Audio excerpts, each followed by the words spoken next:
ఇక్కడ ప్రజలకి వారి వినతులు స్వీకరిస్తుంటే సగం మంది వచ్చి ఈ బాధలు చెప్పుకుంటున్నారు. గత ఎమ్మెల్యే మంత్రిగా పనిచేసినటువంటి వ్యక్తి వలన మేము ఈ విధంగా బాధింపబడ్డాం, ఈ విధంగా మాకు అన్యాయం చేశారు, ఈ విధంగా ఈ గ్రామంలో జరిగింది అనేది చెప్పుకుంటున్నారంటే ఎంత దారుణమైనటువంటి, మీకు ఏమీ తెలియకుండా ఎంత దారుణమైనటువంటి పరిపాలన అందించారనే దానికి నిదర్శనం సందర్భంగా తెలియజేస్తున్నాం. మీరు అప్పుడే హామీల గురించి ప్రశ్నించేస్తున్నారు. కూటమి ప్రభుత్వం వచ్చిన తర్వాత సూపర్ 6 అమలు చేయలేదని చెప్పేసి ఈరోజు మీరు ఏ విధంగా అమలు చేశారో మీరు ఇచ్చినటువంటి హామీలను ఒకసారి సమీక్షించుకోవాలి. కనీసం ఆ రోజు 30% 40% హామీలను కూడా మీరు పూర్తి స్థాయిలో అమలు చేయలేదు. నవరత్నాలని చెప్పి నవమోసాలు చేసి కోతల పేరుతో ఎంతోమంది పొట్టగొట్టారు, ఎంతోమంది కడుపు కొట్టారు. ఈరోజు పెన్షన్లు అనేక మందికి అర్హులైన వారికి కూడా మీరు కోతలు విధించి ఆ రోజు వారిని బాధితులుగా మిగిల్చారు. అనేక పథకాల్లో కోతలు పెట్టారు. నవరత్నాలని చెప్పి సంక్షేమ కార్యక్రమాలను అరకొరగా అందించారు. ఇవన్నీ కూడా మీరు గుర్తు చేసుకోవాలి. మీరు ఇచ్చినటువంటి సంపూర్ణ మద్యపాన నిషేధం ఏమైంది, సిపిఎస్ రద్దు ఏమైంది, ఇటువంటివన్నీ చెప్పుకుంటూ పోతే చాలా ఉన్నాయి.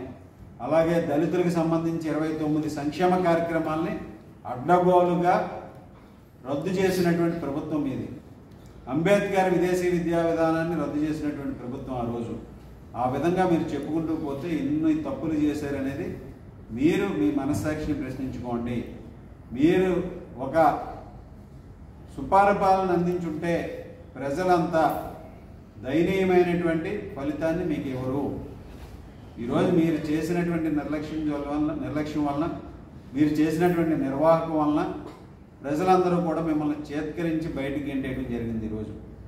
ఈరోజు తణుకు నియోజకవర్గంలో అన్ని సంక్షేమ కార్యక్రమాలను అమలు చేస్తున్నాం. ఈరోజు పెన్షన్ని చంద్రబాబు నాయుడు గారు ఇచ్చినటువంటి పెన్షన్ల హామీని 1000 రూపాయలు పెంచి ఏప్రిల్ నుంచి ఏదైతే అమలు చేస్తామన్నారో దాన్ని అమలు చేసి ఈరోజు ఏప్రిల్, మే, జూన్ కలిపి జూలైలో ఆ 3000, జూలై నెల 4000 పెన్షన్ 7000 రూపాయలు ఇవ్వడం జరిగింది.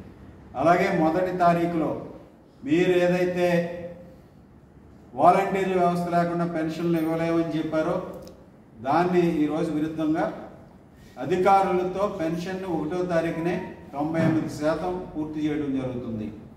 ఈ ఆగస్టు నెలల్లో 2 సార్లు పెన్షన్ ఇచ్చినటువంటి ఘనత ఈ దేశంలో ఒక చంద్రబాబు నాయుడు గారికే దక్కుతుంది. ఆగస్టు నెలకు సంబంధించి 1వ తేదీన ఆగస్టు పెన్షన్ ఇవ్వడం జరిగింది. అలాగే ఈరోజు 31వ తేదీ సెప్టెంబర్కి సంబంధించి సెప్టెంబర్ 1 ఆదివారం కావడం వలన సెప్టెంబర్కి సంబంధించి 31వ తేదీనే పెన్షన్ ఇచ్చినటువంటి ఘనత ఈరోజు చంద్రబాబు నాయుడు గారికి దక్కుతుంది, కూటమి ప్రభుత్వానికి దక్కుతుంది. ఆ విధంగా ఇచ్చినటువంటి హామీని మీరు ఇచ్చినటువంటి పెన్షన్ హామీ ఆ రోజు 2000 నుంచి 3000 చేస్తానని చెప్పి పెంచుకుంటూ పోతామని చెప్పి 250 రూపాయలు చెప్పిన పెంచినటువంటి మాట మర్చిపోతే ఎలాగా? అలాగే ఈరోజు ఇక్కడ ఉన్నటువంటి సివిల్ సప్లైస్ మినిస్టర్గా చేసి నిత్యావసర వస్తువుల ధరలను కంట్రోల్ చేయలేక వివిధ జిల్లాలు వెళ్ళి కమిషన్ల కోసం సమీక్షలు చేసి ఆ రోజు పబ్బం గడుపుకున్నటువంటి వ్యక్తి ఈరోజు నిత్యావసర వస్తువుల ధరల గురించి మాట్లాడటం విడ్డూరంగా ఉంది.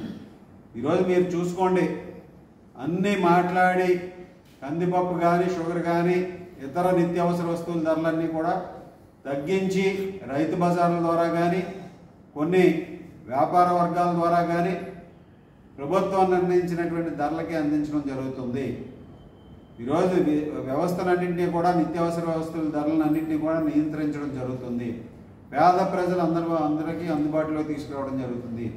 ఈ ప్రభుత్వం వచ్చిన తర్వాత ఈరోజు నిత్యావసర వస్తువుల ధరలన్నీ కూడా 10 నుంచి 15% తగ్గినాయి అనేది గమనించాలని సందర్భంగా తెలియజేస్తున్నాం.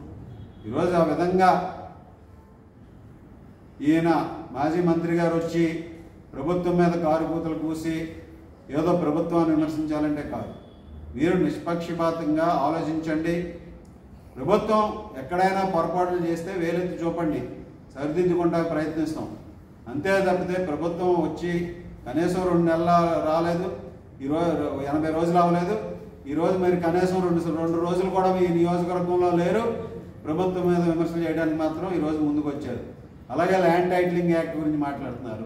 ల్యాండ్ టైటిలింగ్ యాక్ట్ ఆ రోజు చంద్రబాబు నాయుడు గారు ప్రవేశపెట్టారని చెప్తున్నాడు ఈయన. జగన్మోహన్ రెడ్డి గారి ప్రభుత్వంలో ప్రవేశపెట్టి బిల్లు ఆమోదించబడి అసెంబ్లీలో ఆమోదించబడినటువంటి బిల్లుని ఈరోజు చంద్రబాబు నాయుడు గారు వచ్చిన తర్వాత మొదటి సంతకం ల్యాండ్ టైటిలింగ్ యాక్ట్ రద్దు చేస్తామని చేయడం జరిగింది.